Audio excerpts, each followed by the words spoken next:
ये दुनिया के लोग जो भगवान की परिक्रमा करते हैं ना, जितने भी लोग भगवान का परिक्रमा करने जाते हैं, मंदिर जाते हैं, परिक्रमा करते हैं, ये लोग मंदिर में जाकर जब पीछे प्रणाम करते हैं तो कभी मौका मिले तो एक बार इनसे पूछना जरूर कि भैया आपने कोई शास्त्र, आपने कोई पुराण कभी पढ़ा है?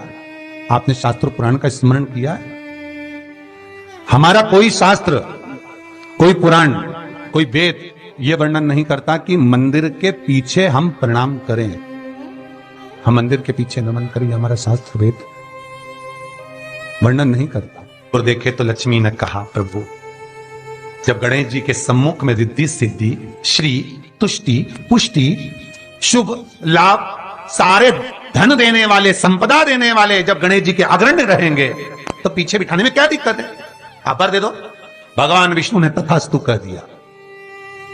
ते दरिद्रता दुख, तुम्हें वर देता हूं कि तुम गणेश जी के पृष्ठभाग में विराजमान हो जाए। इसीलिए निवेदन है, मंदिर में नहीं, घर के अंदर, घर में जहां सबसे आगे फ्रंट में गणेश जी की टाइल्स, गणेश जी की मूर्ति, गणेश जी का फोटो प्रथम भाग में बिल्कुल बाहर फ्रंट में घर के दरवाजे के नहीं लगाना। क्यों?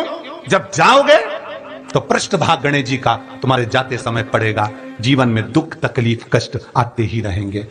जीवन में कभी भी आप करोगे बहुत कुछ, फैक्ट्रियां भी खोल सकते हो, दुकान भी खोल सकते हो, कार्य भी बड़ा कर सकते हो, पर सफलता नहीं मिल सकती, सफलता नहीं।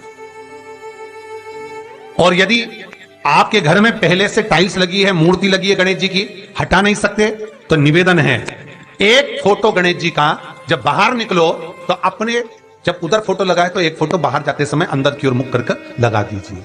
उससे वो दोष समाप्त हो जाता है महाराज, वो दोष समाप्त। गणेश जी अगर लेकर आ रहे हैं तो बैठी हुई मूर्ति लेकर आए, और गणेश जी लाएं मना नहीं है। गणेश जी जब लेकर आए तो घर में बिठाने के लिए ला रहे हैं तो राइट सूंड का गणेश लेकर आए, सीधी हाथ का। आपका सीधा हाथ देख लेना, उसी के हिसाब से गणेश जी को अपनी ओर रखकर, या गणेश जी का सीधा हस्तकमल देख लेना। आपका तो उल्टा मान्य होगा जब आप देखेंगे तो गणेश जी का जो सीधा हस्तकमल हो, उस साइड अगर गणेश जी की सूंड है तो वो सूंड का गणेश घर के अंदर विराजमान हो।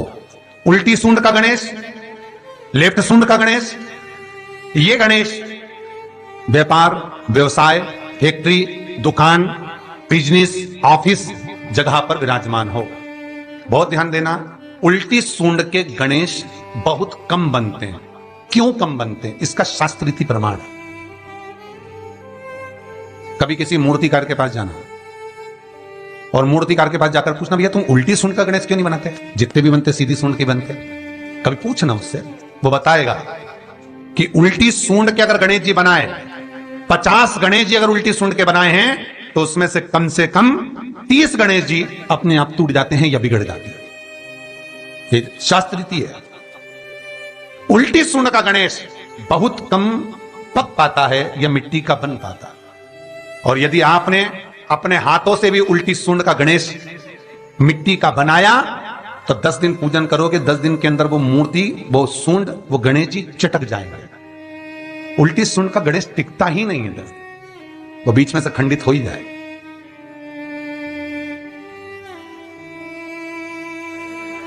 वो तो स्वयं गणेश जी कृपा करें, स्वयं विनायक कृपा करें और उल्टी सूंड के गणेश जी अपने को मिल जाएं और वो गणेश जी हमारे घर में आ जाएं तो वो फिर नहीं चलता। सीधी सूंड के गणेश जी को मनाने के लिए महाराज मंत्र की 50 माला करना पड़ती है। तो समझ लो सीधी उल्टी सूंड के गणेश जी को मनाने के लिए मात्र 5 माला में भगवान गणेश प्रसन्न हो जाते हैं। अर्थात उल्टी सूंड का गणेश शीघ्र प्रसन्न होता है। महाराज ब्रजमंडल में जब कभी जाओ, मथुरा के पास में वृंदावन से आगे लोहवन पड़ता है। कौन सा वन है? लोहवन। वृंदावन से कुछ थोड़ी दूरी पर लोहवन है। उस लोहवन में जाना, जैसे निकुंज वन में गए, भांडेर वन में गए, आप लोग कई बार दर्शन करने गए होंगे, तो लोहवन में जाना और लोहवन में जाकर थोड़ा सा सरसों का तेल लेकर अपने ऊपर से 21 बार उतार कर लोहवन में भगवान शिव का स्मरण कर कर, यमुना का स्मरण कर कर, विष्णु और कृष्ण का स्मरण कर कर, वो तेल सामने एक मूर्ति मिलेगी जिसका शीश नहीं होगा, उस मूर्ति पर चढ़ा देना। इसका भी चरित्र शिव महापुराण में आता है महाराज, इसका भी व्याख्यान आता है उस मूर्ति का है? लोहवन ब्रजमंडल में लोहवन का व्याख्यान स्कंद पुराण में भी है।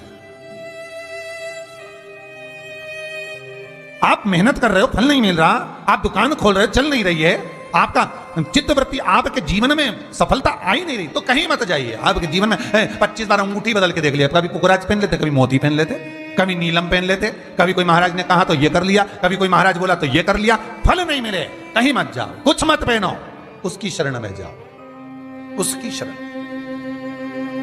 लोहवन पहुंच जाओ, वृंदावन से 4-5 किलोमीटर की दूरी। रिक्शे वाले से बोलो कि वो लेके जाएगा, 5 रुपए लेता है। लोहवन में वहां विनय करो, 10-15 मिनट बैठ लो, भजन करो, यमुना जी का स्तमन करो, शिव का नाम जाप करो, शंकर का भजन करो, और वो सरसों का तेल 21 बार स्वयं उतारो, स्वयं चढ़ा दो, आओ वापिस। उसके बाद तुम किसी कार्य को करोगे तो सफलता जल्दी मिलेगी, काम अटकेंगे नहीं, काम सफल। यमुना के घाट पर शिव आराधना का फल भी 1000 लाखों गुना है, लाखों। बहुत ध्यान देना, स्वप्न 2 तरह का होता है। एक, स्वप्न में अगर आप बहुत खिलखिलाकर हंस रहे हो तो समझ लेना दूसरे दिन तुम्हें कुछ ना कुछ ऐसी खबर मिलेगी कि आंख में आंसू आएंगे। स्वप्न में आप अपने आप को अगर हंसता हुआ देख रहे हो, किसी को खिलखिलाता हंसता हुआ देख रहे हो, तो दूसरे दिन कुछ रोने की खबर मिलेगी, कुछ दुख होगा, कष्ट होगा, तकलीफ होगा। और अगर स्वप्न में आप भगवान को मुस्कुराता हुआ देख रहे हो, स्वप्न में आप भगवान को हंसता हुआ देख रहे हो, तो जरूर तुम्हारे ऊपर कुछ भगवान की कृपा होने वाली है, जरूर कोई अच्छी खबर आने वाली है।